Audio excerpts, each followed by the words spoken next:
Bismillahirrahmanirrahim. Assalamualaikum warahmatullahi wabarakatuh.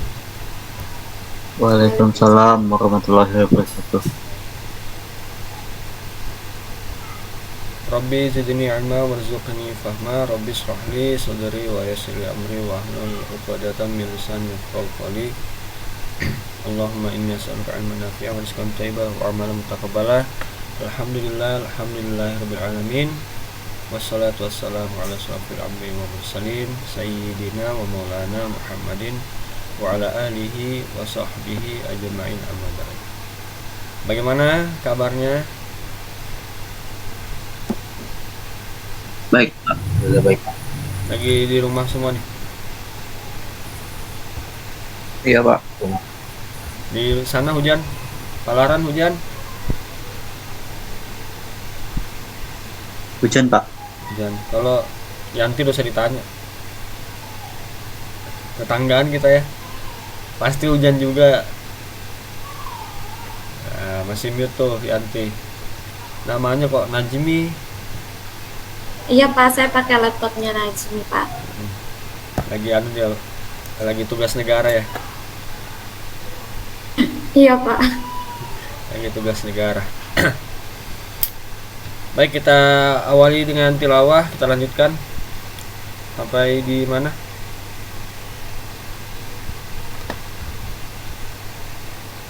Ayat berapa kemarin?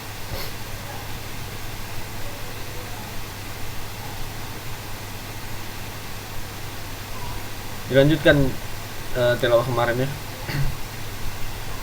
Sampai di mana itu? Sampai 33 Pak, ayat 33. Al-Baqarah ayat 33, lanjut 34 ya. 34. 34.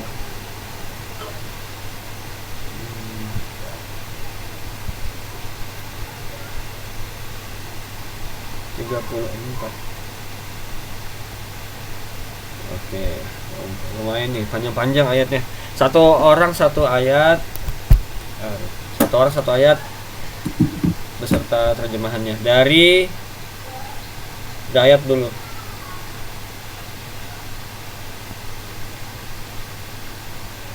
Bentar, Pak. Mesti dicari, Pak. Ayat 34 ya berarti ya.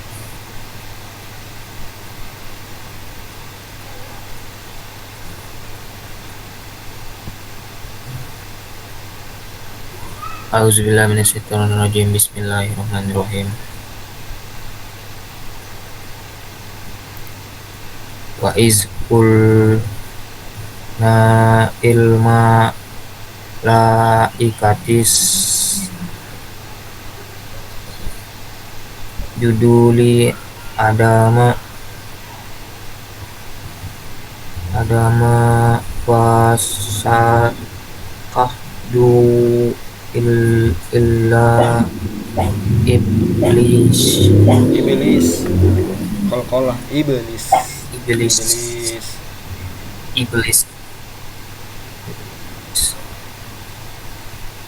abwas abau Aba. wow was kabaro wakana minal kafirin. Artinya, dan ingatlah ketika kami berfirman kepada para malaikat, sujudlah kamu kepada Adam, maka mereka pun sujud kecuali iblis. Ia menolak dan menyombongkan diri, dan ia termasuk golongan yang kafir. Oke, ini yang perlu diperbaiki itu wa iz qulna lil malaikati. Lamnya panjang, itu 4 harokat. Lil malaikatis judu li adama. Lam alif di bagian alifnya li adam itu panjang. Kemudian di adama fasajadu itu panjang juga. Dalnya panjang karena bertemu dengan waw mati. Illa juga panjang, lamnya panjang. Illa iblis berarti di sini qalqalah ba iblis. Jadi memantul iblis karena ba itu termasuk huruf qalqalah. Wastakbar wa kana mukabbar. Oke, lanjut Yanti.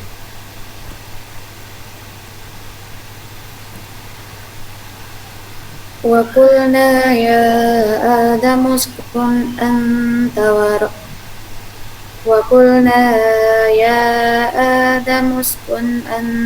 wa zawjukal jannata wa kula min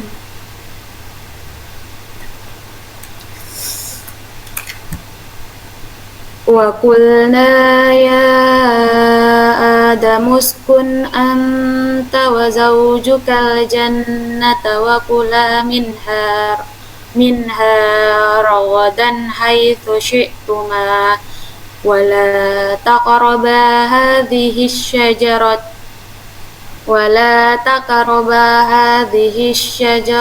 فتكون من ولا تقربا هذه الشجرة فتكون من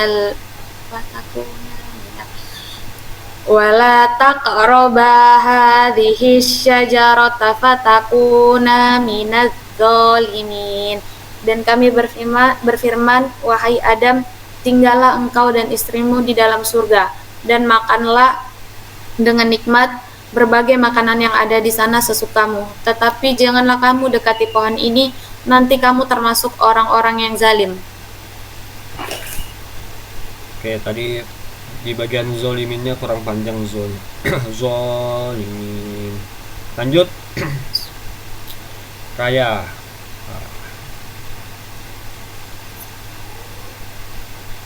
Ya, Pak. Fa'azallahuma syaitanu anha fa'akhrajahuma mimma kana fihi wa qulna bitu ba'dukum li ba'din adu walakum fil ardi mustaqarru wa mata'un ilahin. Artinya, lalu setan memperdayakan keduanya dari surga sehingga keduanya dikeluarkan dari segala kenikmatan. Ketika keduanya di sana surga, dan kami berfirman, turunlah kamu, bagian kamu menjadi musuh bagi yang lain, dan bagi kamu ada tempat tinggal dan senangan di bumi sampai waktu yang ditentukan. Oke. Jadi kalau memang misalnya itu satu kalimat berarti jangan diputus-putus. Misal tadi wakulnah, nah jangan stop di H, tapi kalau mau stop boleh di wakul. Kalau stop di wakul karena ada huruf nun di ujungnya, tetap kita ada menyebut huruf na, walaupun tidak terlalu jelas karena di sini setelah huruf lam itu ada huruf nun. Wakul ada nunnya di belakang, tetap ada nun kalau mau stop di situ. Nah, jadi kalau kayak gini keadaannya wakulnah bitu. Nah, lebih baik kayak gitu. Jangan di wakulnah stop bitu ba'dukum li ba'. Kalau dia satu kalimat tetap berikan haknya sebagai satu kalimat, jangan dipisah-pisah. Lanjut.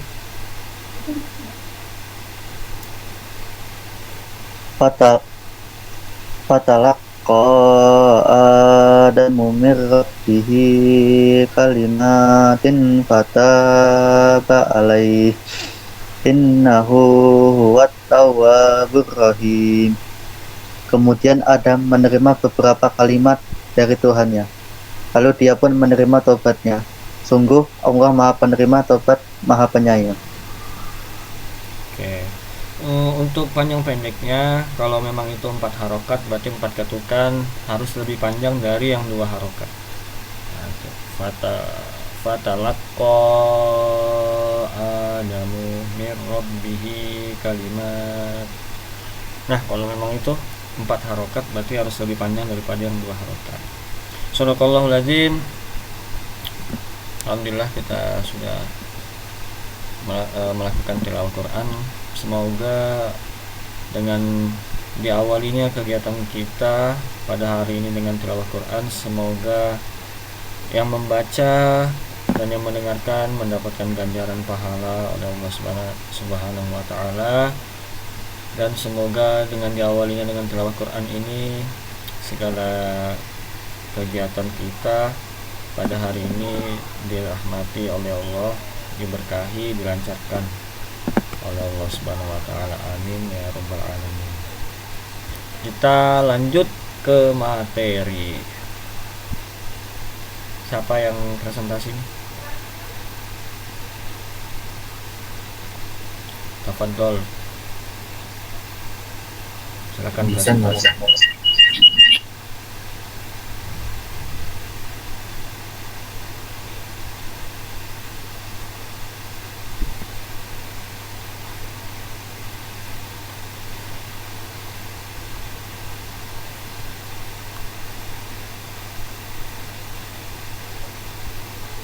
Desain kayak Ya.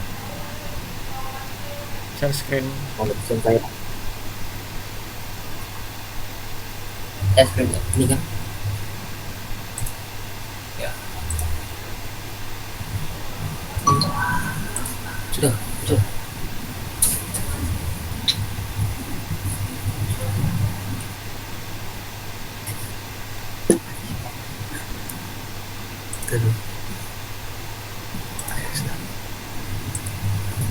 Assalamualaikum warahmatullahi wabarakatuh. Waalaikumsalam warahmatullahi wabarakatuh.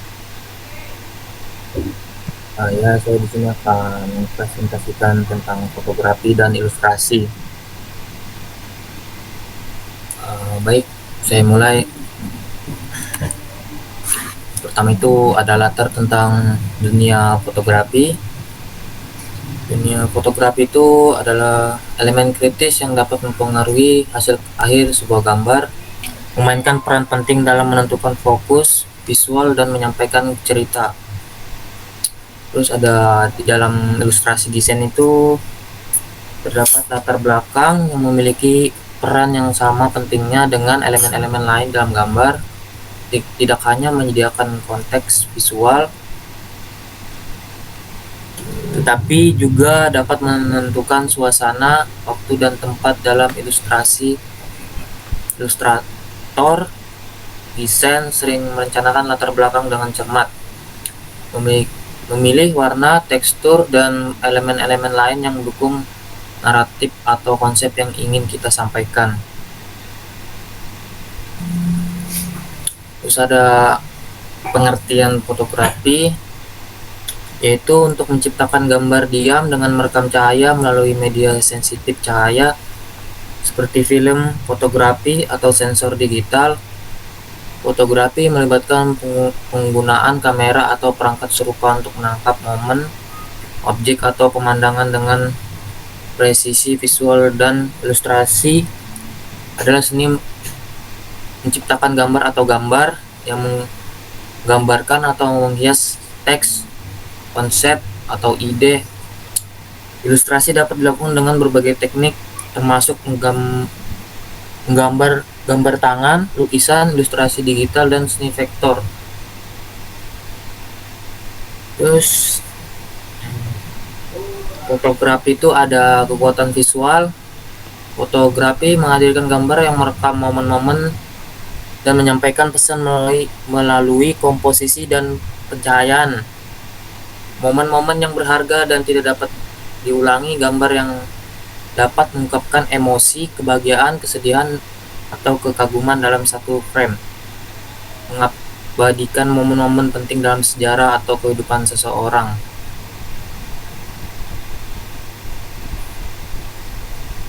Terus ada keaslian. Fotografi merekam realitas dan memberikan pandangan dari sudut tertentu, memberikan perspektif yang unik, yaitu realitas dari sudut pandang tertentu, menciptakan perspektif yang khas, dan memberikan pengalaman visual yang mendalam kepada penontonnya.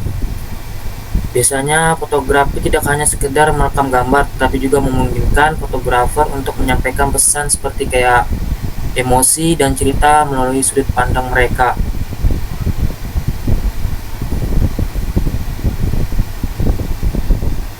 Terus ada interpretasi emosional. Fotografi dapat mengungkapkan emosi dan cerita melalui ekspresi wajah, gestur, dan suasana. Contoh itu kayak ekspresi wajah itu kayak kita lagi senang, lagi bingung. Itu bisa mengungkapkan emosional di dalam fotografi.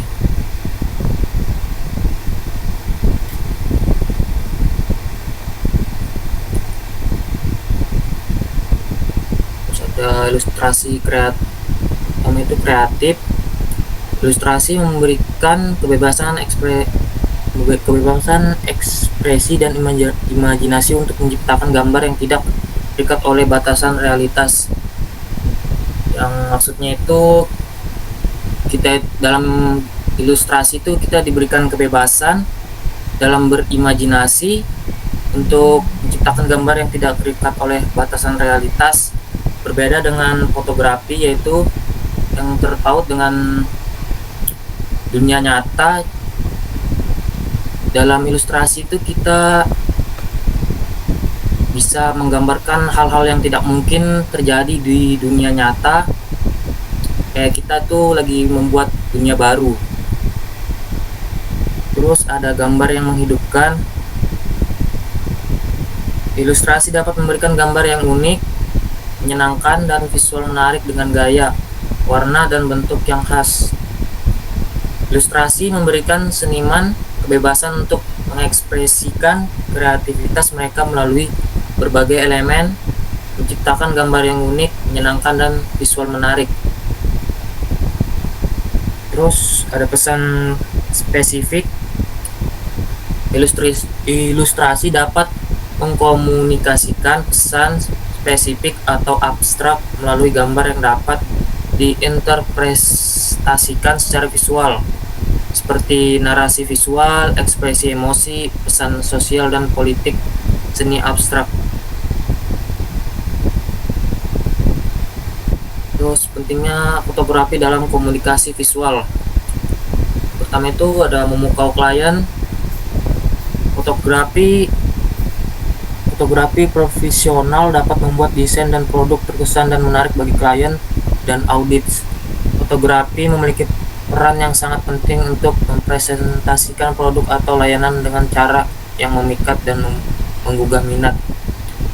Yaitu kayak kita harus dalam pemasaran itu kita harus memikat klien supaya berminat dengan desain fotografi kita, seperti kayak gitu.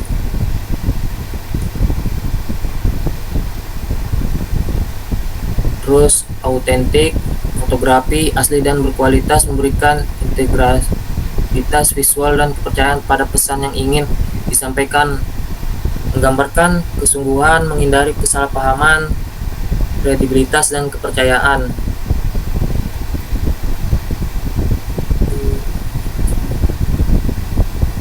Inspiratif. Fotografi yang menggambarkan keindahan dan keunikan dunia dapat memotivasi, menginspirasi, dan merangsang pemikiran kreatif, bermotivasi, dan meningkatkan semangat, yaitu semangat kreatif, merangsang ingat kita keingintahuan.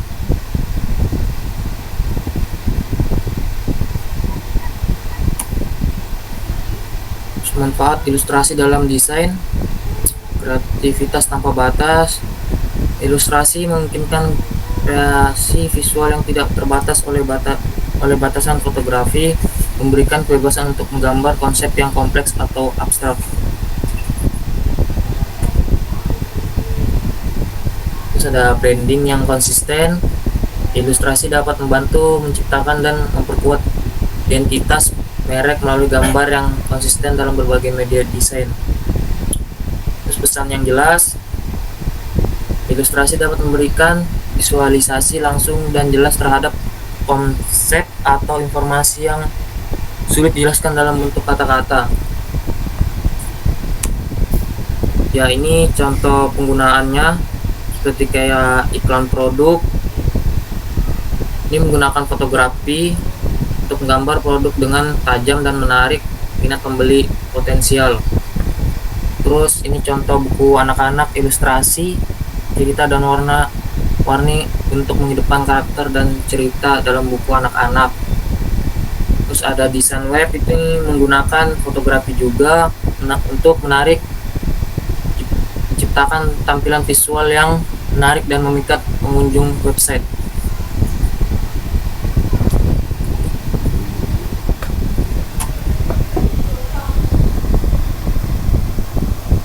Sekian presentasi dari saya. Apa ada yang ingin ditanyakan?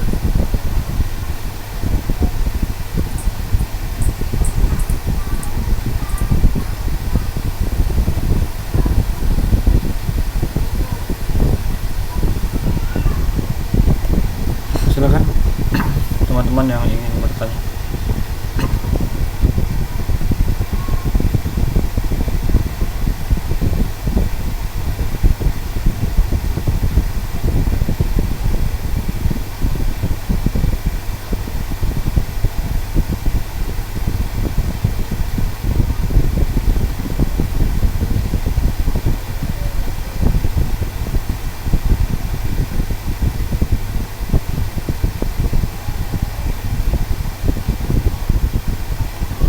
Kalau nggak ada saya yang nanya nih.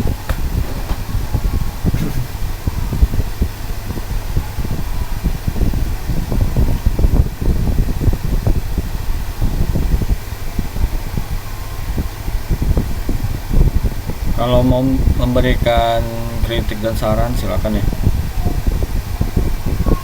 Tidak hanya pertanyaan saja. Kalau mau bantu jawab boleh juga.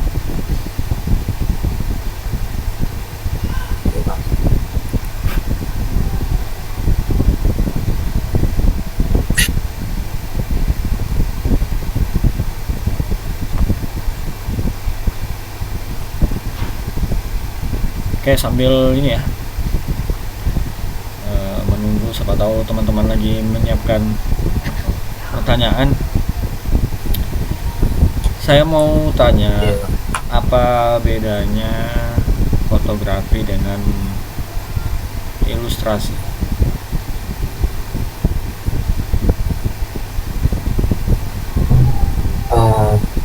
Fotografi itu kita lebih kayak memotret gitu sih Pak, dunia nyata.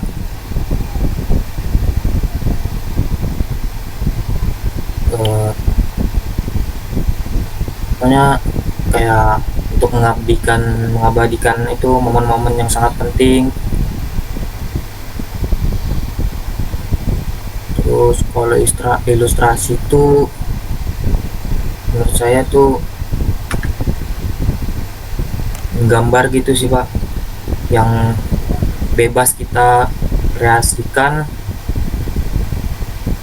tanpa harus ada keterbatasan gitu Pak. Kayak berbeda dengan fotografi yang terpaku dengan dunia nyata gitu Pak. Lebih bebas ini berarti lebih bebas ilustrasi dibanding fotografi gitu. Iya Pak. Jadi prinsip dasarnya kalau fotografi itu memotret gambar. Kalau ilustrasi itu membuat gambar atau melukis suatu objek. Nah, kalau fotografi itu untuk merekam atau memotret gambar menggunakan apa? Perantara apa? Medianya apa? Fotografi itu Pak, gunakan aplikasi itu Pak. Kalau perantaranya pakai apa? Perantara apa dia? Apa yang digunakan alat fotografi untuk memotret itu apa? Yang digunakan apa? Bantuan Kamera apa? gitu. Kalau ya, Apa? misalnya kamera. Kalau Kamera Pak. ya kamera tuh dia pakai apa? Pakai perantara apa dia supaya bisa mengambil gambar?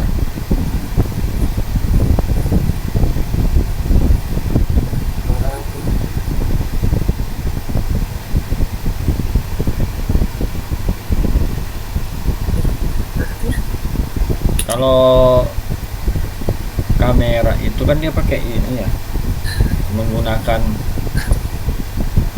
cahaya.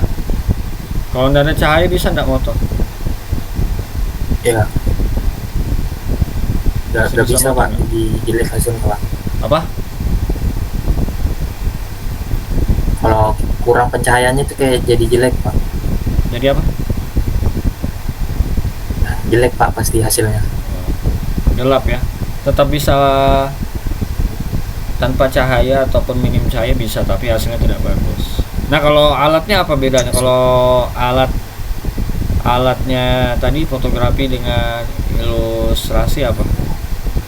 Alatnya yang dipakai. Kalau fotografi itu kamera, eh,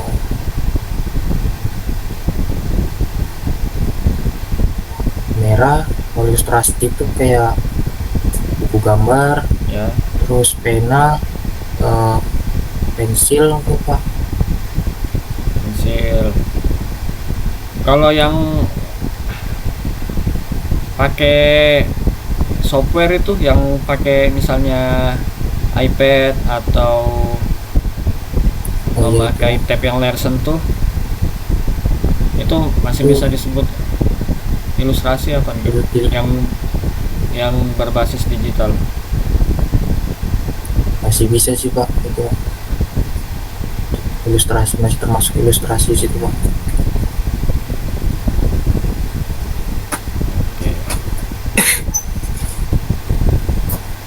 Tadi kan bedanya ya, kalau ada nggak persamaannya fotografi dan ilustrasi?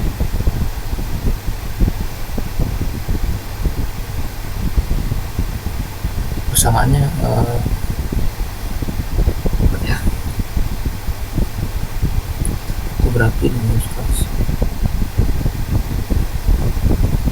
Kalau dari saya sih Pak, kayak fotografi sama ilustrasi ini menggambarkan satu hal yang sama gitu Pak, kayak pemandangan kayak gitu Pak. Mungkin di dalam ilustrasi itu bisa kita menambah kreasi kita gitu Pak, yang berbeda sedikit. Ada lagi?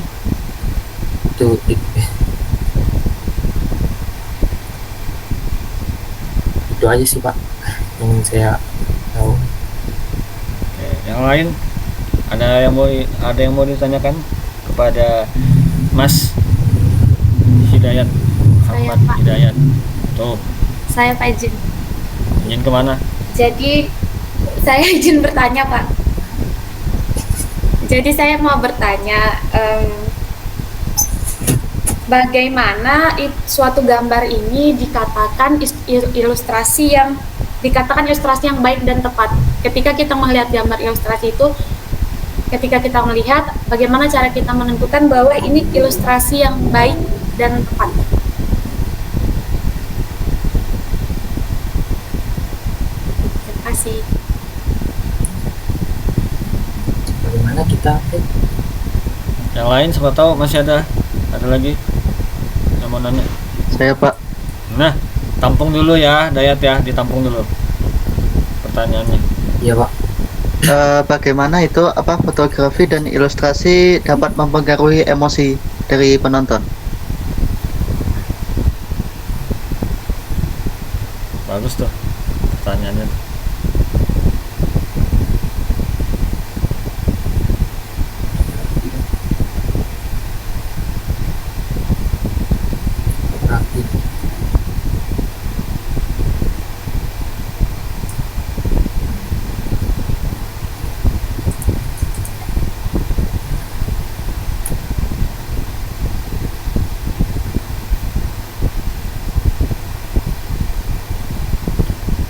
Kalau tadi apa tadi si ini Yanti? Bagaimana kita bisa mengatakan dengan melihat ilustrasi itu baik gitu loh. Oh, ilustrasi yang baik. Kalau Lana tadi apa? Bagaimana itu fotografi dan ilustrasi dapat mempengaruhi emosi penonton.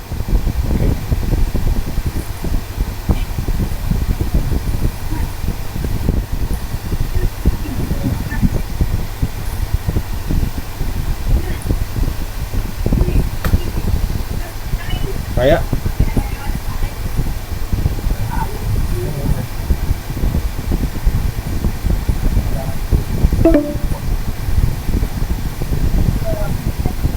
nah ini 15 menit lagi ya. Kalau live langsung ini aja. Join, bisa kan join di link yang ini lagi? Bisa enggak? Atau harus bikin link baru? Kayaknya bikin link baru sih Pak. Link baru kan? Iya kayak gitu. Link baru kan Pak. Oh ya sudah. Nanti kalau misalnya langsung apa kita keluar langsung ini ya bikinkan link ya.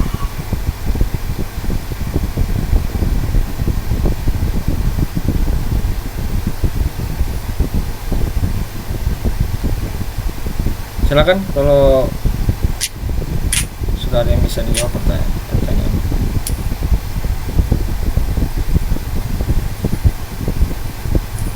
Saya ingin bertanya, Pak. Oh, Fadol. Tanya tentang apakah fotografi bisa dijadikan satu dengan ilustrasi?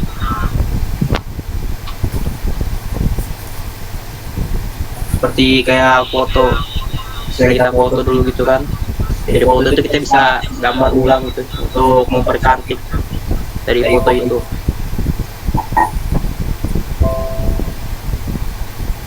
Gitu ya, Pak.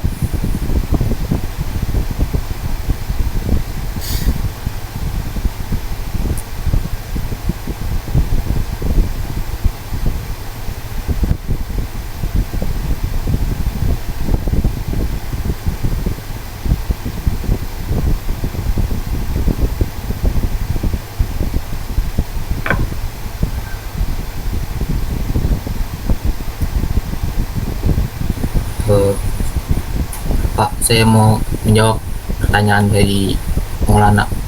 Ya. Jawaban dari saya itu cara kita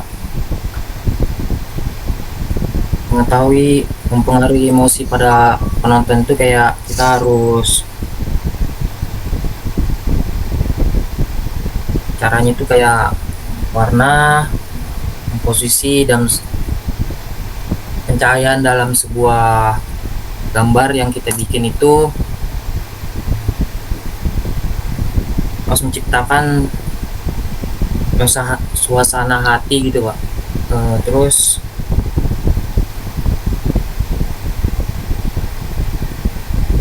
menggambarkan ekspresi wajah itu kayak seperti kayak gerakan tubuh atau detail emosional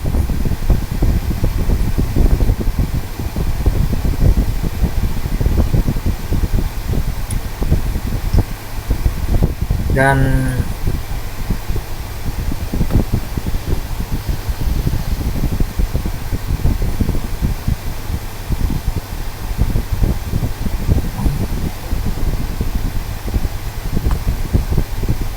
pokoknya kita harus mengatur pencahayaan gitu sih, pencahayaan, warna, komposisi dan subjek yang kita ambil, jadi penonton tuh bisa tahu sebuah karya kita itu ada emosi, pengaruh emosi lah pokoknya di dalam suatu karya itu. Apakah sudah jelas mau?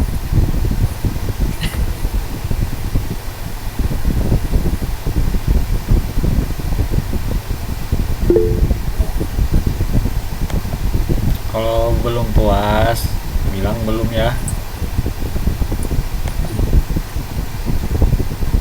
mall.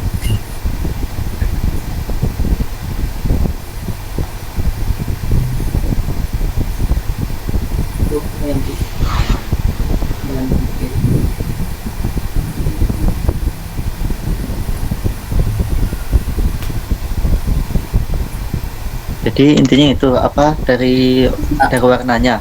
Ya kita harus mengatur dari komposisi warnanya gitu, terus Oke, udah.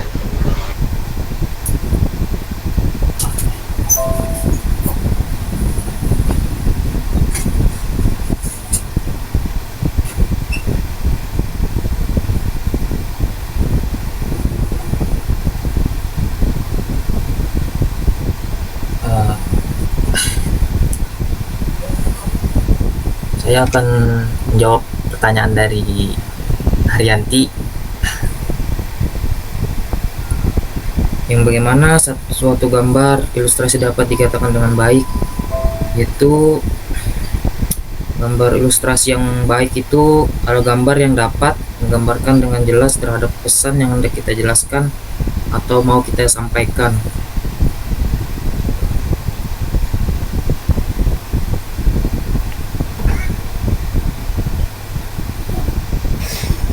Ya baik, terima kasih. Sudah jelas kah, Har? Nanti yakin kamu sudah. Jelas. Kamu iya aja lah. Terima kasih padahal udah ngerti. Sudah puas belum sama jawabannya? Puas Pak, jadi kan menggambarkan dengan jelas terhadap pesan yang hendak dijelaskan gitu kan Pak tadi bilangnya. Jadi harus menggambarkan dengan jelas. Pokoknya kita harus kayak kreativitas, teknik keterampilan, posisi yang baik loh. Pokoknya yang buat kita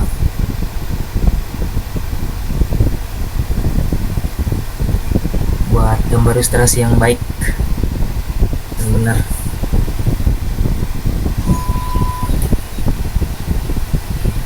Bentar.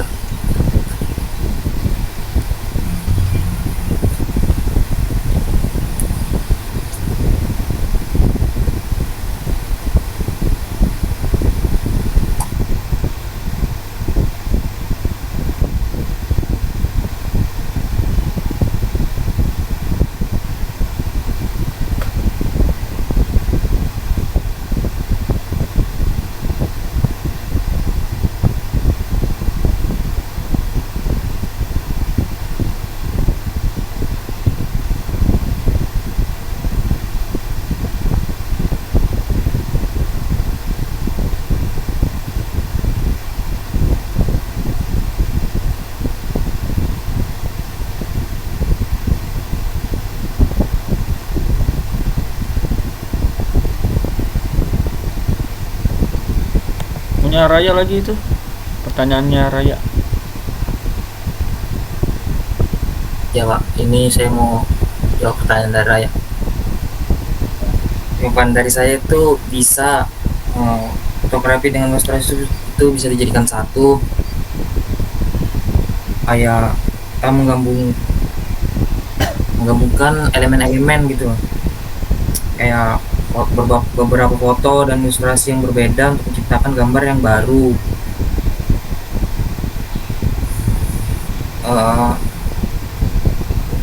Biasanya untuk menyatukan foto begitu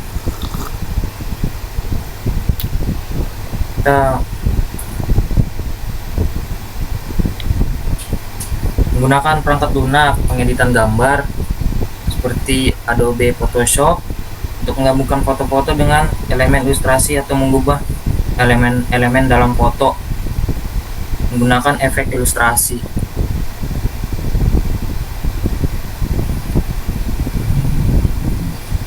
Jadi jawaban saya itu bisa digabung fotografi dengan ilustrasi itu. Contohnya ada enggak? Contohnya Nah,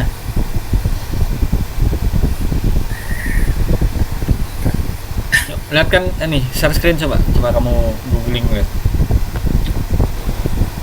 apa itu Pak? Coba share screen Di googling yang coba lihat. PPT tadi tuh Pak. Contoh yang dari Raya, kombinasi fotografi dan ilustrasi.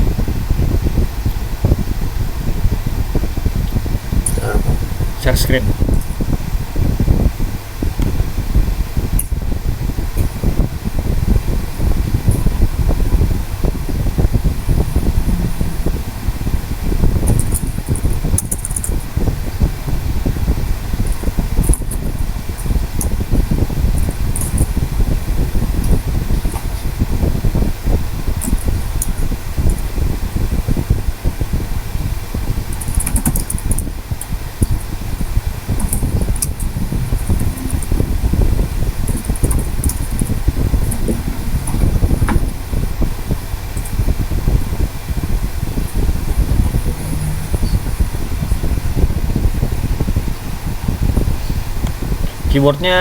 Keywordnya kombinasi fotografi dan ilustrasi. Kombinasi fotografi dan ilustrasi. Kombinasi fotografi ini Pak. Nah, boleh. Ilustrasi. Nah, tuh sudah tuh. Kan ilustrasi itu yang gambar itu loh, ya kan? Tuh 1, 2. Ada siapa itu di belakang?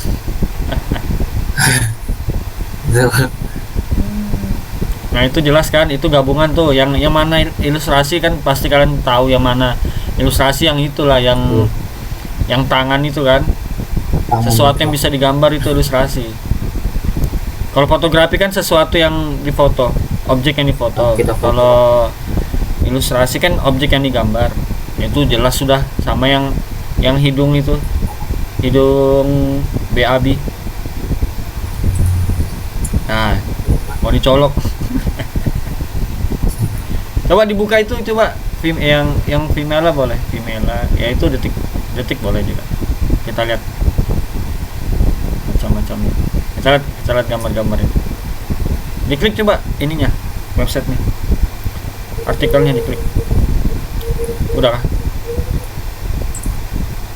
Ini nih yang kamu tanyakan Raya. Bisa apa enggak sih? Bisa. Iya Pak. Ya. Mana nih? Enggak, kamu klik ke Dayat. Ya Pak, nih Pak. Klik ininya, artikelnya. Dibuka. Pilih buka.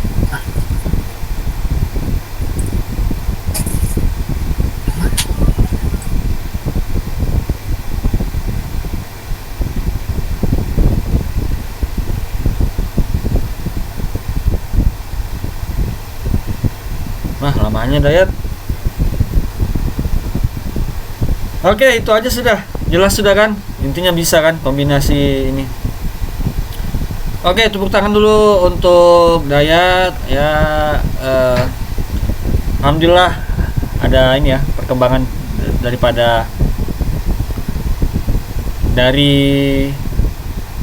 tepuk tangan digital. Hapus layarnya Pak. Oke, tepuk tangan untuk ini ya Dayat ya.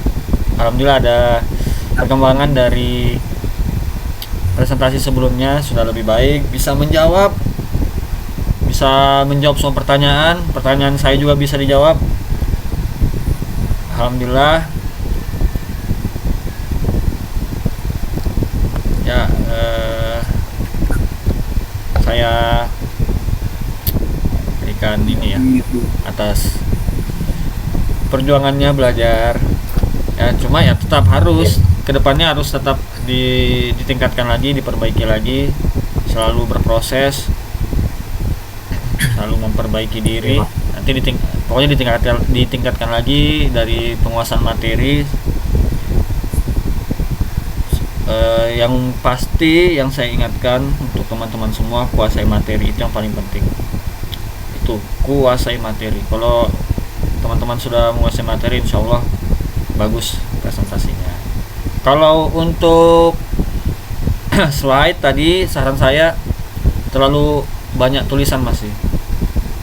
Kalau misalnya kayak jenis-jenis itu saran saya lebih baik judulnya aja. Jenis-jenis fotografi misalnya A apa, B apa, C apa. Nah, nanti tinggal kalian jelaskan aja itu pengertiannya apa. Oke. A, jenis yang A itu pengertiannya apa, B pengertiannya apa, C pengertiannya apa. Jangan terlalu banyak tulisan kalau di slide,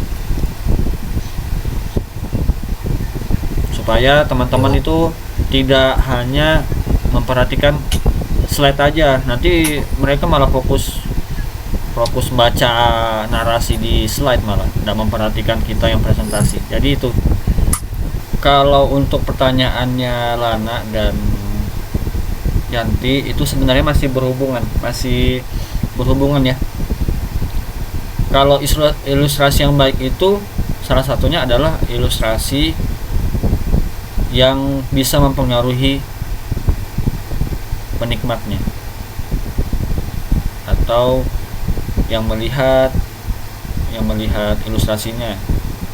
Jadi kalau misalnya orang itu melihat ilustrasi itu membuat orang itu terpengaruh, nah berarti itu salah satu kriteria bahwa seniman tersebut berhasil membuat ilustrasi karena dapat mempengaruhi di sini biasanya adalah pikiran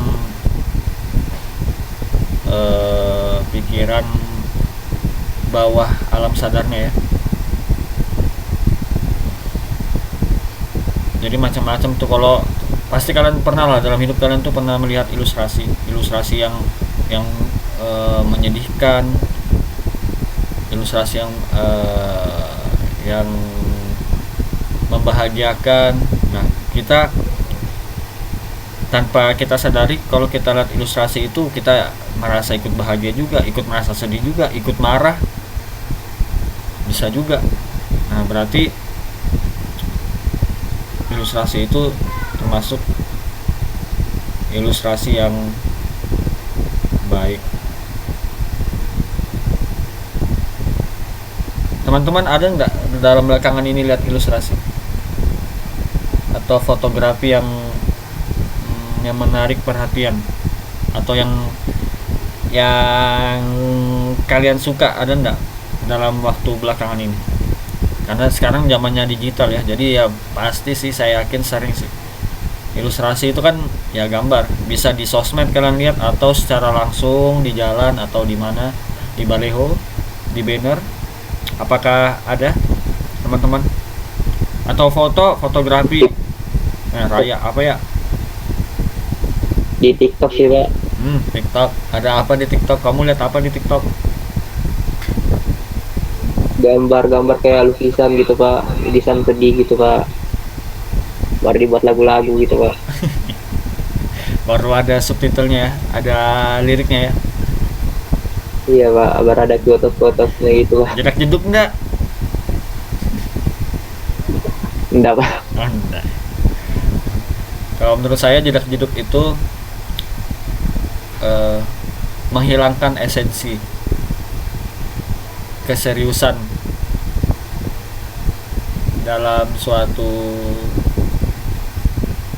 karya sih, kalau menurut saya. Jadi mungkin sudah bagus tadi ya, sedih, sudah pakai jedak jeduk hilang sedihnya. malah enggak sedih ya, malah dikira bercanda aja jedak jeduk. Apa tentang apa, Raya?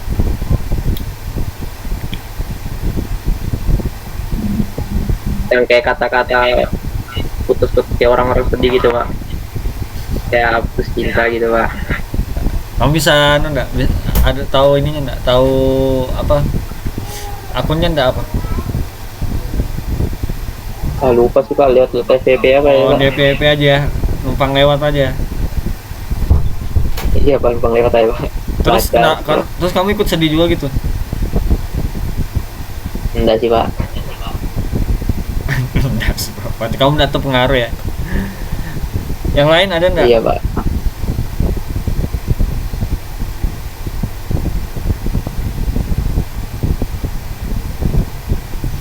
Kalau saya itu melihat ini sih, bukan ilustrasi, mungkin lebih ke fotografi atau video ya, tentang ini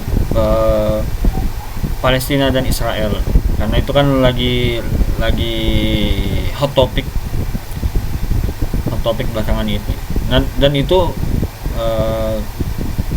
kita pasti terpengaruh sih, kalau menurut saya tuh pasti kita terpengaruh kalau melihat konten-konten itu ya, entah itu sedih, entah itu marah melihat kejadian tersebut. Nah, teman-teman pasti ada lihat deh di sosmednya kan, entah itu mungkin ilustrasi juga. Ada, Pak. Iya kan, apa Dayat? Ya Pak, yang tentang Palestina gitu Pak, Ya, lewat TikTok Pak. kita tuh biasanya merasakan antara sedih saudara kita di gitu kan,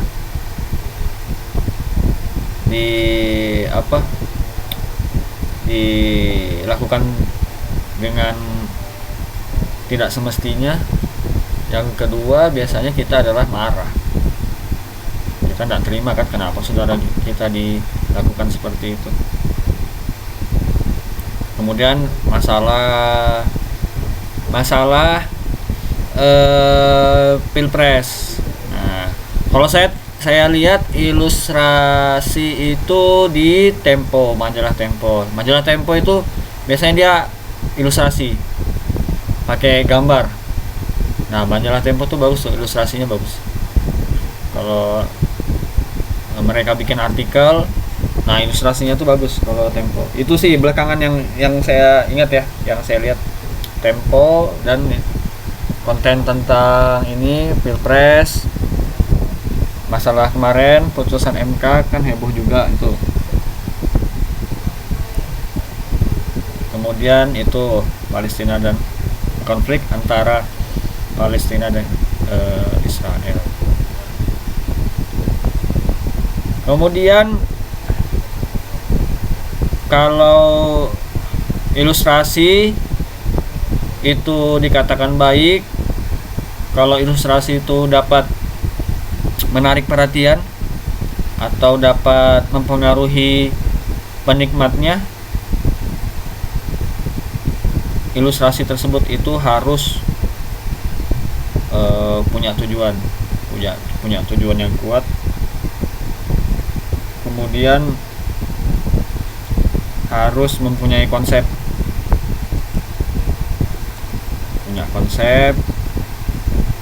biasanya sih, bukan biasanya ya, kalau karya-karya yang bagus itu pasti mereka punya konsep, punya tujuan di belakang karya yang mereka buat. Pasti ada tujuannya, pasti ada konsepnya. Kalau mereka ditanya seniman tersebut, pasti mereka bisa jawab, pasti tujuannya apa, ini ilustrasinya dibuat seperti ini, konsepnya seperti apa, pasti mereka punya jawaban. Karena ya itu tadi yang saya bilang, ilustrasi yang bagus itu, yang baik, punya tujuan, punya konsep, dan disesuaikan juga, disesuaikan objeknya, disesuaikan juga. Bisa dibilang ilustrasi itu baik, dapat ini juga, dikatakan ilustrasi itu ilustrasi yang efektif nih dibikin. Kalau ilustrasi itu dibuat tapi tidak berefek, nah berarti tidak efektif tuh ilustrasinya. Orang tidak, kalau kalian lihat ini ya, kalau kalian di jalan misalnya, di jalan ataupun ini deh sosmed deh, di dunia nyata dan dunia maya, kalau memang itu menarik perhatian, kalian pasti stop scrolling, ya kan, pasti stop scroll. Kalau kalian di jalan, kalau kalian lihat banner atau baliho yang menarik, pasti kalian entah itu stop, kayaknya lebih betul ya. Paling kalian kalau di jalan itu mengurangi kecepatan lah. Kalau yang unik-unik ya ilustrasinya atau fotonya yang unik, Nah itu biasanya mengundang perhatian. Kalau kesamaannya tadi, fotografi dan ilustrasi itu sama-sama untuk menyampaikan pesan dan informasi. Persamaannya itu, fotografi dan ilustrasi itu gunanya untuk menyampaikan pesan dan informasi. Jadi buatlah ilustrasi atau fotografi itu yang menarik perhatian. Kalau mau ilustrasi atau fotografi itu baik, efektif, kemudian dapat mempengaruhi seseorang, maka yang pertama, gunakan ilustrasi dan foto itu dapat menarik perhatian, entah dari fotonya kah yang menyinggung hot topik atau isu yang sedang beredar sekarang, misalnya Palestina, Israel, atau Pilpres. Nah itu karena itu yang lagi hot topiknya sekarang, nah itu bisa menarik perhatian. Kalau misalnya produk kecantikan, kalau produk kecantikan itu kan modelnya ya wanita-wanita atau laki-laki juga ya, ada ya laki-laki juga, karena ada juga produknya itu untuk laki-laki. Pasti mereka memilih model itu yang enak dipandang ya, yang enak dipandang, fotogenik ya, sebutannya fotogenik. Kalau misalnya mau bikin ilustrasi buku anak-anak, ya berarti ilustrasinya itu penuh warna ya kan. Udah mungkin kalau buku anak-anak itu dark, hitam putih, temanya dark, nggak mungkin. Pasti ceria. Kalau buku anak-anak tuh pasti ceria, penuh gambar, warna-warni, merah, kuning, hijau, biru, pasti gitu. Nah itu ya, kurang lebih seperti itulah. Baik, ada yang mau ditanyakan sebelum kita beralih ke mata kuliah selanjutnya?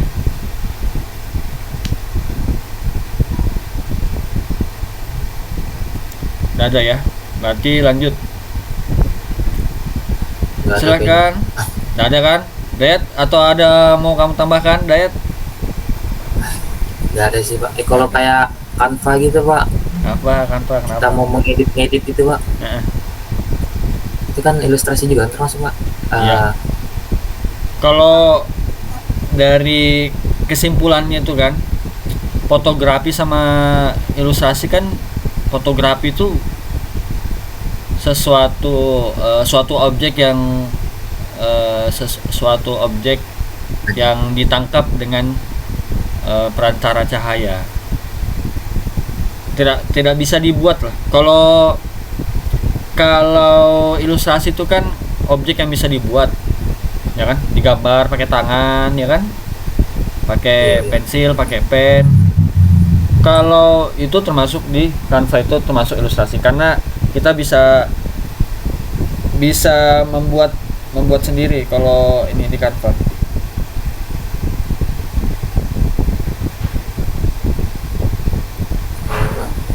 Kalau fotografi kan itu ya namanya fotografi ya, itu foto dari suatu objek yang menggunakan perantara cahaya.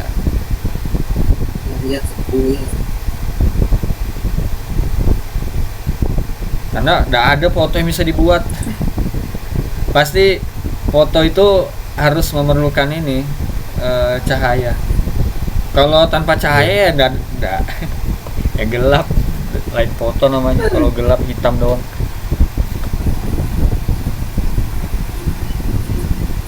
Jadi itu kalau fotografi itu mengabadikan momen, peristiwa.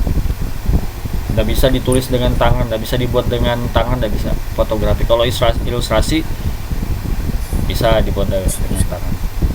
objek yang bisa dibuat dengan tangan. Kalau fotografi adalah objek yang diabadikan, didokumentasikan. Kalau ilustrasi itu objek yang dibuat dengan tangan, entah itu manual dengan pen, alat lukis, alat tulis, atau dengan digital, kan sekarang bisa tuh. Enggak. Tuh.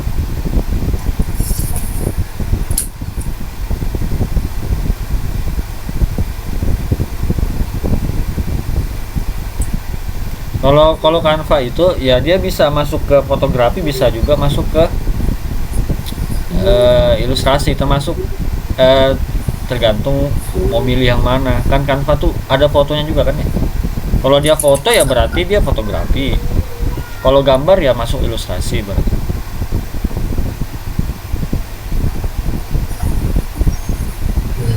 Bukan Canva-nya sih, tapi lebih ke produknya. Produk yang dari Canva itu. Kalau foto ya berarti fotografi, itu masuk ke fotografi. Kalau gambar berarti ilustrasi. Tadi kan sudah bisa lihat tuh contohnya yang kamu lihatkan ke teman-teman, kombinasi antara ini kan fotografi dan ilustrasi. Kan beda jauh. Ilustrasi itu kan yang digambar dengan tangan, digambar sendiri. Kalau foto kan nggak bisa digambar, objek yang diabadikan atau didokumentasikan. Oke, ada lagi?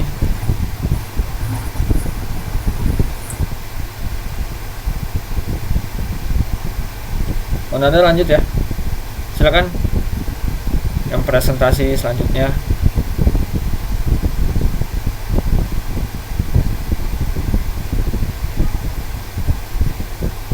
Siapa? Kamu lagi, Kak Dayat? Saya, Pak. Oh, Yanti. Tafadhol, Yanti.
Sebentar ya, Pak.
selesai dia sudah.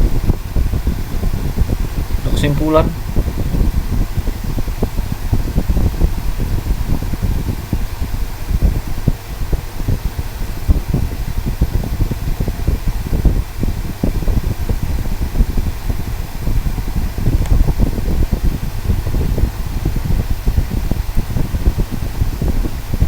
masih mute. Sudah kelihatan nggak Pak? Udah.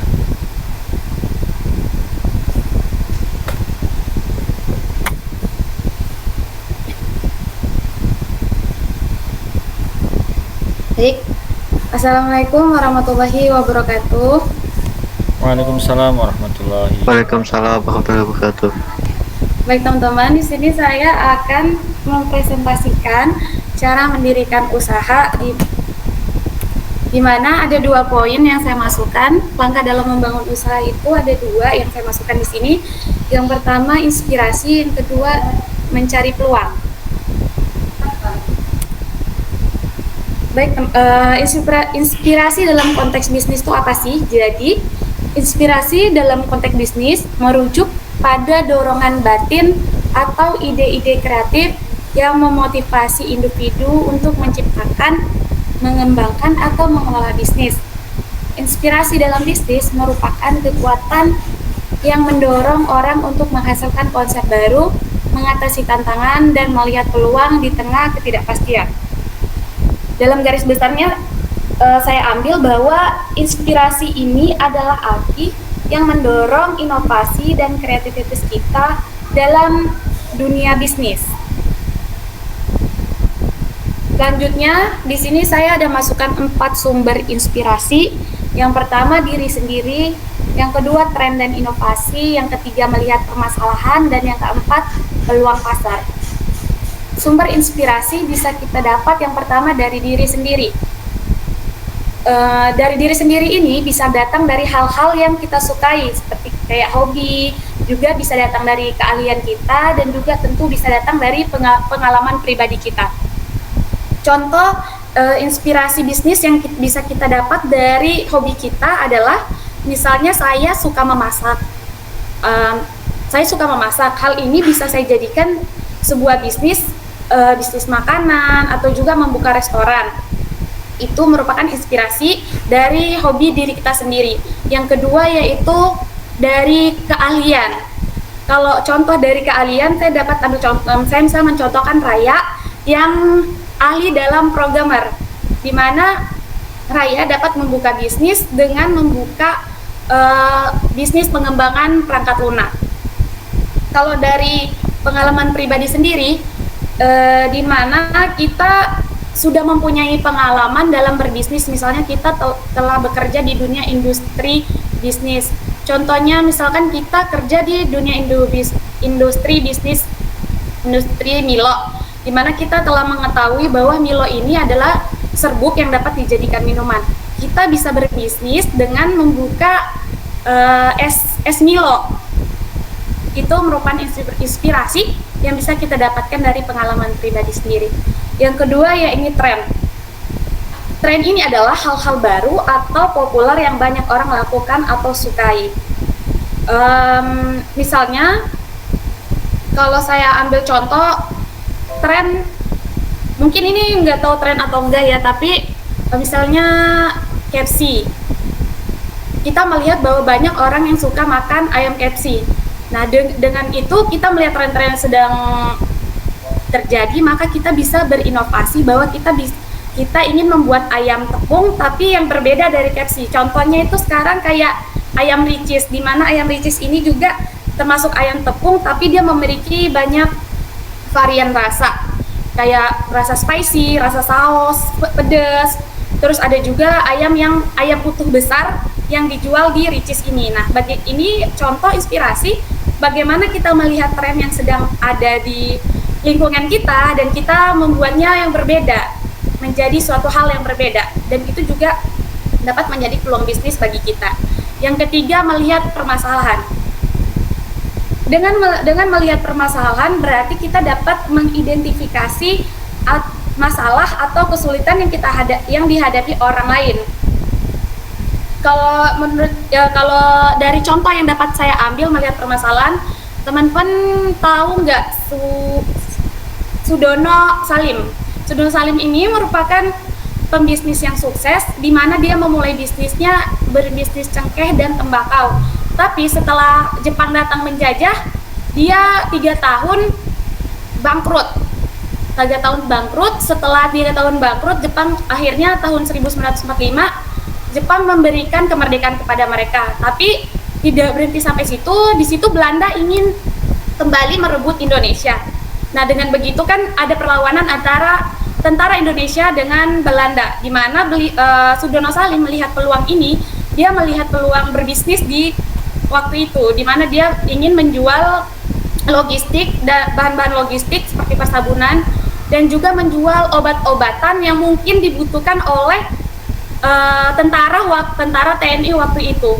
Nah, itu bagaimana dia melihat peluang bisnis dengan memunculkan inspirasinya dia menjual obat-obatan melalui melihat permasalahan yang sedang terjadi pada saat itu.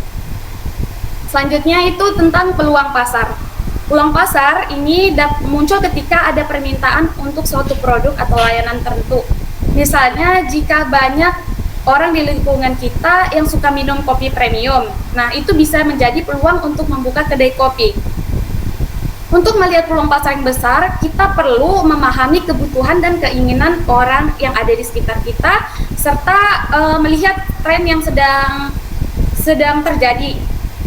Nah, dengan melihat peluang besar itu, tentu itu dapat menyesuaikan produk atau layanan kita agar sesuai dengan apa yang diinginkan oleh pelanggan yang berpotensial. Jadi teman-teman, yang tidak ada batasan untuk dari mana inspirasi bisnis yang kita dapat atau datang. Yang paling penting adalah pentingnya untuk kita tetap terbuka terhadap ide-ide yang baru dan terus belajar dari lingkungan sekitar kita. Nah, teman-teman, ini contoh pembisnis yang sukses tadi, yaitu Sudono Salim, di mana nama aslinya Lim Siong Leong, yang lahir pada 19 Juli 1916 di Chongqing, Republik Tiongkok. Beliau ini merupakan pembisnis yang sukses ya teman-teman. Pasti teman-teman tahu kayak PT Indofood. Dia ini yang menciptakan Indomie, tepung terigu kayak Indomie dan lain-lain. Awal mulanya itu tadi ya, dia berjualan cengkeh dan tembakau. Setelah itu masa penjajahan, dia bangkrut karena sulitnya mereka untuk berjualan karena pada masa penjajahan. Akhirnya setelah mereka merdeka, Belanda kan ingin mengambil kembali ingin menjajah kembali Indonesia. Kemudian dia berbisnis bahan-bahan logistik dan obat-obatan. Setelah itu tidak berhenti di situ, dia melanjutkan dengan berbisnis. Dia melihat bahwa di lapangan itu dulu banyak sekali yang mengeluh pembelian tidak bisa membeli secara non tunai. Akhirnya dia membuat ide menciptakan Bank Sentral BCA, Bank Sentral Asia. Nah, jadi beliau ini yang pertama kali mencetuskan Bank Sentral Asia, yang kita ketahui bahwa Bank Sentral Asia ini merupakan bank terbesar ya di Indonesia. Terus dia lanjut lagi berbisnis karena melihat bahwa Indonesia ini merupakan masyarakatnya itu tidak bisa lepas dari namanya nasi atau beras. Akhirnya dia berpikir untuk menciptakan tepung sebagai bahan untuk makanan lainnya yang bisa dimakan oleh Indonesia selain nasi. Jadi sekarang yang melanjutkan bisnis dia itu yaitu Antoni Salim ya, anaknya, yang dimana sekarang kita tahu bahwa perusahaan mereka ini merupakan perusahaan yang terbesar yang di Indonesia, merupakan perusahaan raksasa yaitu Indofood, PT Indofood. Next. Nah, di sini saya ada membuat beberapa poin tentang bagaimana cara kita mencari peluang. Baik, yang pertama itu ada penelitian pasar.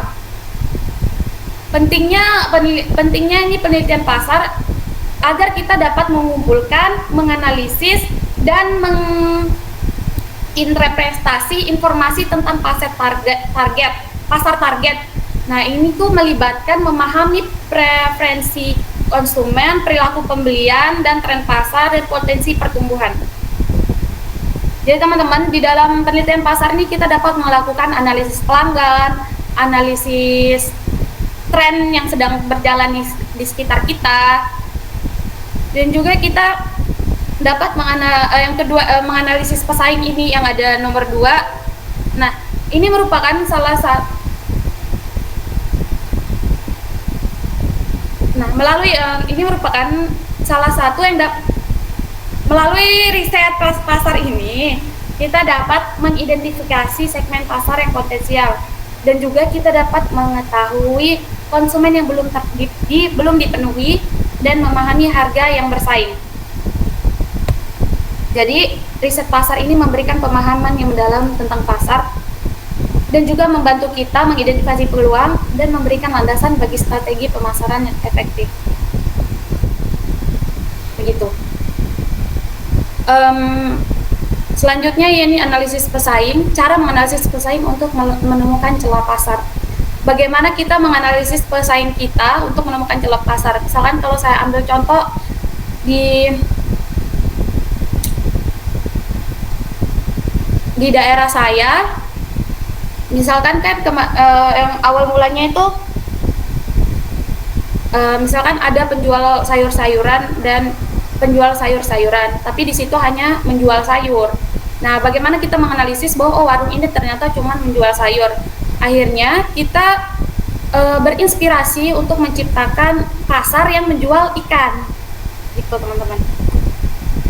Jadi yang ketiga yaitu inovasi atau produk layanan, di mana kita melibatkan pengembangan ide-ide baru atau peningkatan signifikan pada produk atau layanan yang sudah ada. Nah, inovasi ini dapat melibatkan perubahan dalam desain, fitur tambahan, kualitas, atau bahkan cara produk atau layanan yang disampaikan kepada pelanggan. Nah, dengan berinovasi ini kita dapat menciptakan nilai tambah yang unik, membedakan diri kita dari pesaing, dan menarik pelanggan baru.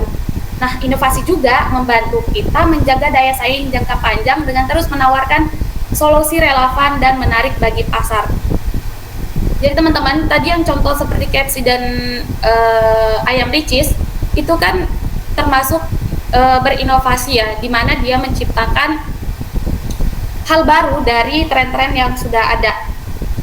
Begitu, dan ini juga harus dipikirkan akan terus berlanjut dan bisa berjangka panjang. Ini makanya diperlukan berpikiran inovasi dalam berbisnis, karena perlunya ada pembaruan yang harus mengikuti tren dari bisnis kita. Terus yang terakhir, networking, di mana ini kita bisa membangun jaringan bersama pengusaha-pengusaha ya, dan menjaga hubungan dengan orang-orang yang ada di industri kita atau pelanggan kita. Nah, jaringan ini dapat membantu kita dalam akses ke informasi terbaru, kayak peluang kolaborasi dengan pengusaha, dan bahkan kita dapat membantu memperluas pasar kita. Dengan berpartisipasi dalam acara industri atau konferensi dan pertemuan bisnis, kita dapat bertemu dengan calon mitra, pelanggan, dan pemasok.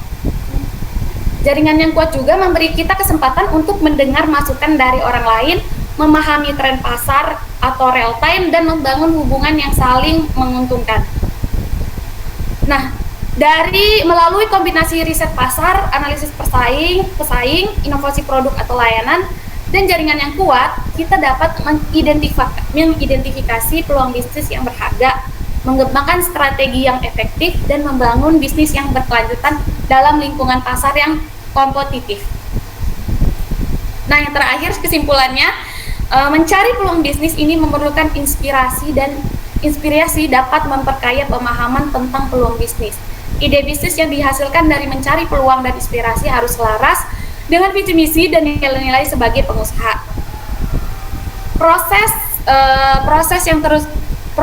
mencari peluang dan inspirasi ada proses yang terus menerus. Bisnis yang sukses terus belajar, beradaptasi, dan mencari inovasi baru. Baik teman-teman, mungkin ini yang dapat saya sampaikan. Apabila ada kesalahan, saya mohon maaf. Bagi teman-teman yang ingin bertanya, saya persilakan.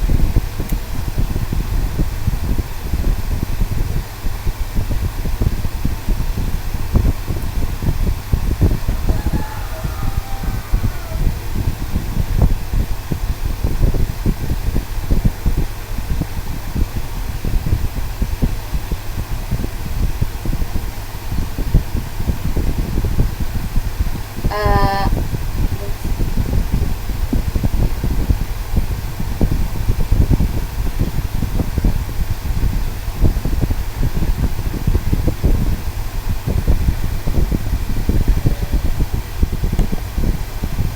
Ayo langsung yang sudah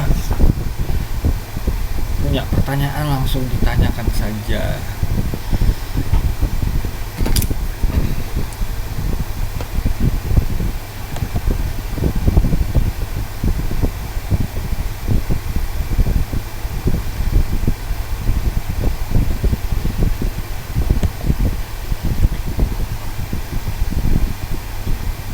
Kamu bikin slide-nya nih tadi malam kah? Baru tadi malam. apa Pak? Bikin slide-nya kapan? Tadi malam. Iya. Nah, ketahuan masih ada typo,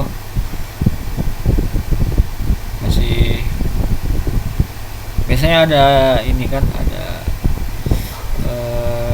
contoh gambar biasanya. Ini nggak ada sama sekali kayaknya ya.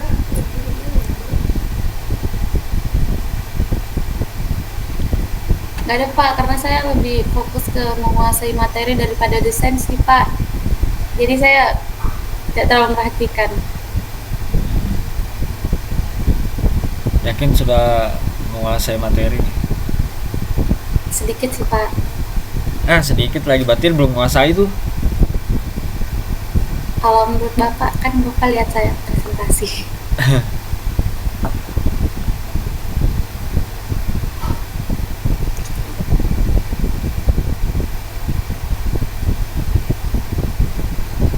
Oke, nah tuh Raya ini mungkin rusak kali ya mikrofonnya. Silakan tuh, ada pertanyaan dari Raya. Gimana nih di chat ya? Bacakan ya.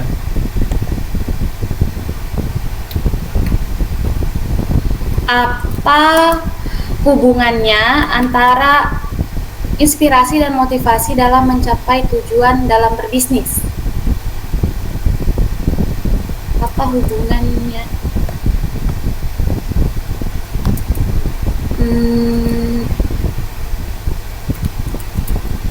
Motivasi ini kurang lebih kayak inspirasi enggak ya?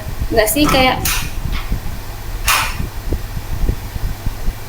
kurang lebih sama sepertinya ya. Sebentar, saya ada lagi.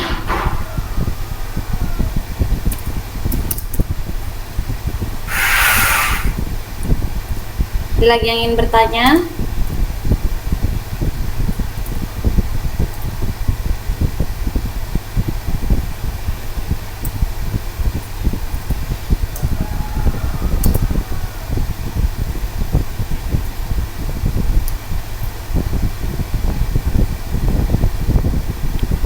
Itu hubungan apa perbedaan sih yang ditanya Raya? Hubungan, Pak. Oh. Apa hubungannya?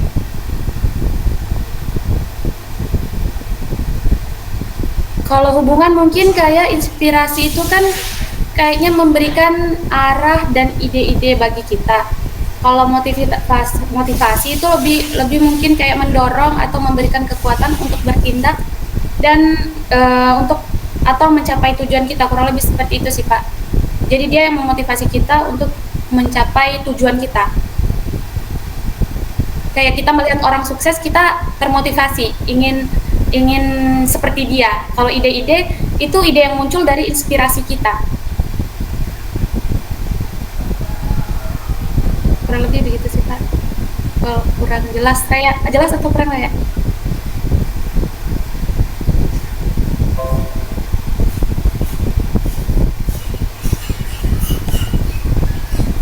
Kalau Cukup inspirasi, jelas. kalau inspirasi itu kurang lebih kayak ide-ide yang muncul yang tadi saya jelaskan. Motivasi itu kayak yang memberikan kekuatan pada kita.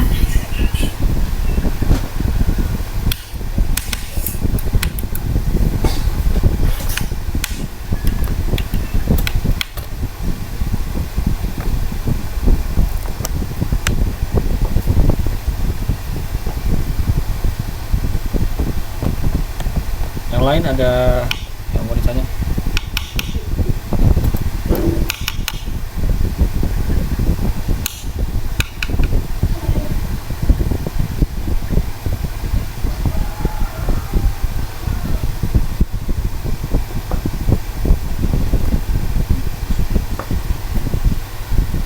Yanti,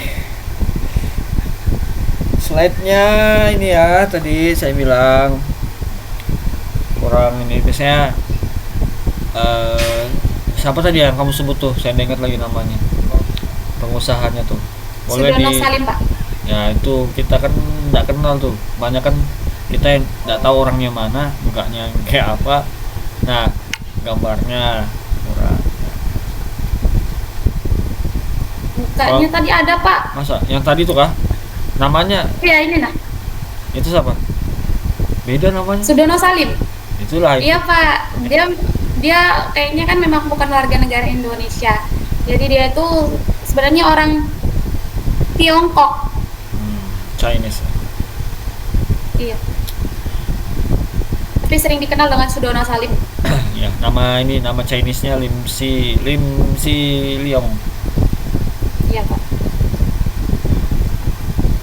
Kalau saran saya lebih baik contohnya adalah para sahabat Nabi. Jadi misalnya Abdurrahman bin Auf, Utsman bin Affan, Abu Bakar As-Siddiq radhiyallahu an. Mereka itu adalah sahabat-sahabat Nabi.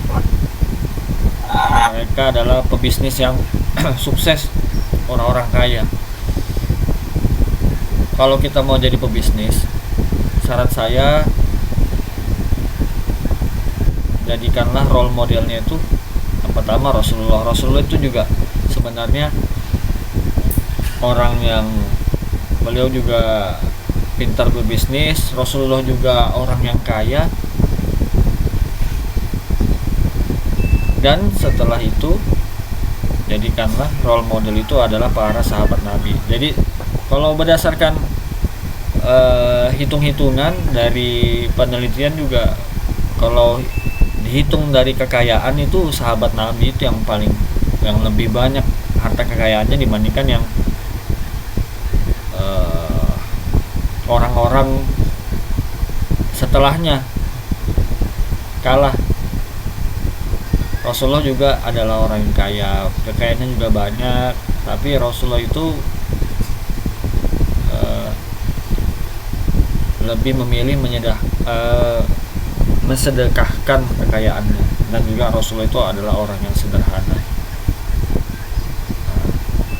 Jadi kalau saran saya lebih baik berikan contoh itu ini para sahabat Rasulullah dan para sahabat, karena ya supaya kita juga kenal dengan para sahabat, karena ya kita generasi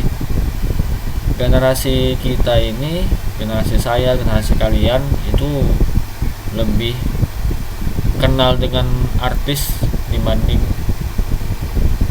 Rasulnya, lebih kenal dengan pemain film dibandingkan para sahabat.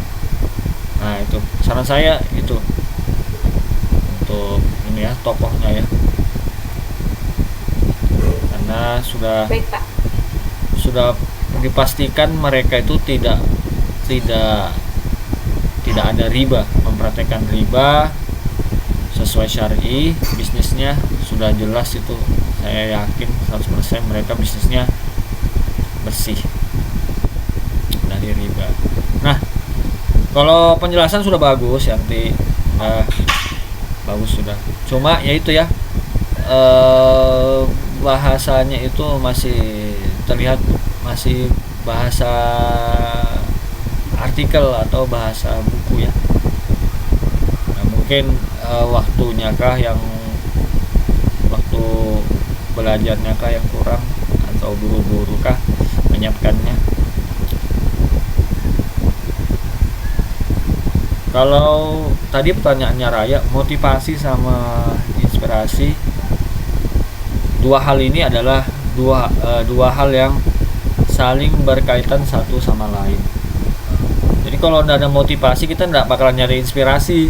Kalau tidak ada motivasi buat bisnis, jadi yang pertama, yang utama itu motivasi dulu. Kita motivasinya apa? Mau jadi orang kaya kah?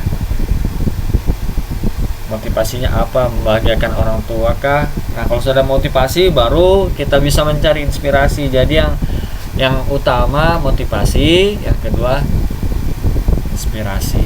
Motivasinya dulu, kita bisnis ini mau apa?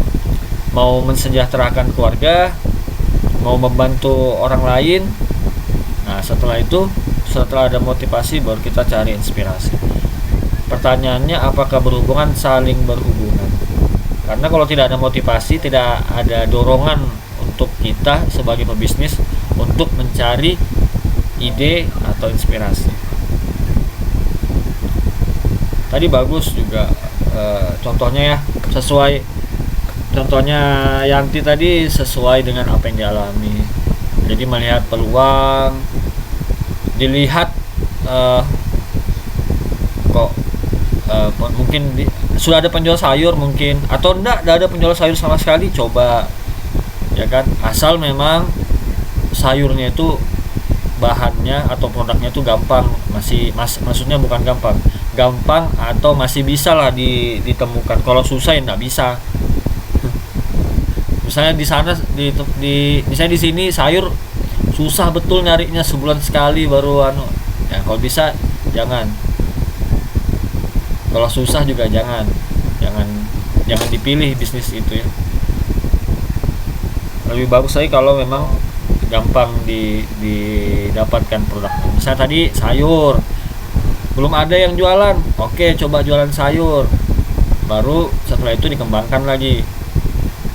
Misalnya tempat lain juga buka sayur, misalnya tetangga juga jualan sayur, kita lihat yang tetangga tidak punya apa. Nah, misalnya kita lihat, oh ternyata lauk dia nggak punya nih, lauk misalnya ayam nggak punya, ikan nggak jualan gitu kan, ayam nggak jualan. Nah, itu bisa jadi peluang. Jadi tujuannya supaya orang itu beli ke tempat kita itu sudah sudah satu paket. Mau beli sayur, kalau kita mau orang itu mau masak, di tempat kita ada sayur, ada ikan, ada ayam. Nah, nanti bikin lagi sembako,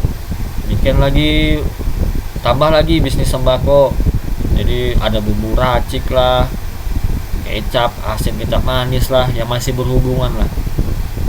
Dan bisa juga kita kalau mau lihat peluang bisnis itu, kita ke pesaing kita ya, tapi jangan bilang kita dari mana ya kan, ya ketahuan lah kita mencari peluang. Nah, boleh misalnya tempat makan, kita makan di sana, lihat kekurangannya apa. Oh, di sini pelayanannya lama, terus nggak bisa TF, nggak bisa pakai OPPO, nggak bisa pakai GoPay, Dana dan sebagainya. Nah, itu salah satu tuh peluang. Oh, berarti di tempat bisnis kita itu kalau jual sayur bisa deh pakai kris gitu, urus krisnya di bank. Terus misalnya di sana nggak ada take away, nggak ada antar jemput, kita pakai antar jemput. Intinya cari apa kemauan customer. Ya, itu saja. Ada lagi yang mau ditanyakan?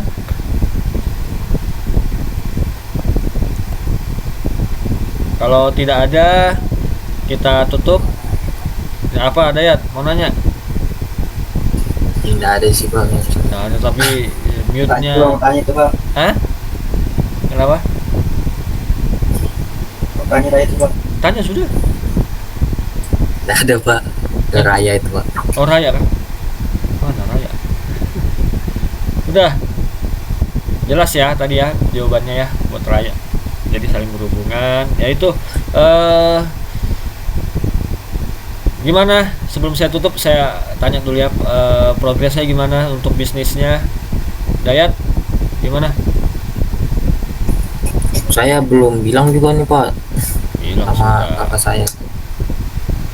Atau mau coba bisnis? Coba bisnis sendiri. Saya bingung sih Pak, nambahin apa ya di bengkel itu ya. Gimana? Bengkel? Itu pelayanannya saya bilang kan kemarin. Ya kamu lihat kan kalau membandingkan coba kamu datang entah pesaingmu bengkel lain atau bengkel apa resmi gitu. Lihat apa kamu adopsi dari sana, apa kekurangannya dari bengkelmu kamu tambahkan di sana. Kan gitu. Yang penting itu pelayanan itu dulu pelayanan. Yanti gimana? Belum ada sih Kak. Ada katanya mau jualan baju. Iya Pak, tapi kan itu modelnya besar Pak. Atau makanan bisa juga. Atau ini bantu kelola bisnis siapa di situ tetangga atau keluarga. Ya Bantu Pak, ini di- lagi mikir sih. Kayaknya bagus makanan, tapi nggak tahu makanan apa Pak. Atau kalau nggak bikin bisnis sendiri ini ya dampingi bisnis orang lain boleh. Siapa tetangga Iya, Pak. keluarga boleh sangat terdekat. Kalau Raya masih itu nih Masih ini Pak, tapi belum saya tanyakan sih. nih tanyakan sudah dari sekarang. Yang belum nanya tanya sudah dari sekarang. Jadi bisa cepat nanti progresnya, bisa cepat gerak. Karena Mungkin bantu orang tua sih Pak, apa jualan sayur mentah gitu nah Pak. oke, bisa itu sayur mentah. Kayak bayam, kangkung gitu. Bisa. Nanti kamu mainkan sosmednya ya. Bisa Iya, Pak. itu karena ada juga yang kayak gitu kan yang saya kasih contoh yang jualan ikan itu kan dia broadcast di WA apa aja barang-barangnya dan bisa antar jemput. Nah, itu kelebihanmu nanti. Bikinkan sosmednya. Lebih keren tuh. Jualan sayur ada online. Nah, IG-nya ada. Keren tuh. Bisa. Itu bisa insya Allah bisa menaikkan omset. Mainkan di sosmed. Ya, Lana, bagus. Itu Iya sayur. Pak. Pasti orang nyari sayur, nah mungkin enggak sama kayak ikan sama ayam, pasti orang mau beli. Tinggal kita aja lagi mempromosikannya gimana, kualitasnya gimana, pelayanannya gimana, itu pasti orang beli sayur, nggak mungkin orang pasti makan sayur. Baik, terima kasih yang sudah hadir pada hari ini. Semoga dapat bermanfaat ya materi kita pada hari ini. Saya mohon maaf jika ada salah-salah kata. Kita tutup dengan doa kafaratul majelis. Subhanakallahumma wa bihamdika asyhadu an la ilaha illa anta subhanaka asyhadu an la ilaha illa anta subhanaka inni kuntu minadz zalimin. Wassalamualaikum warahmatullahi wabarakatuh. Waalaikumsalam warahmatullahi wabarakatuh. Terima kasih Pak.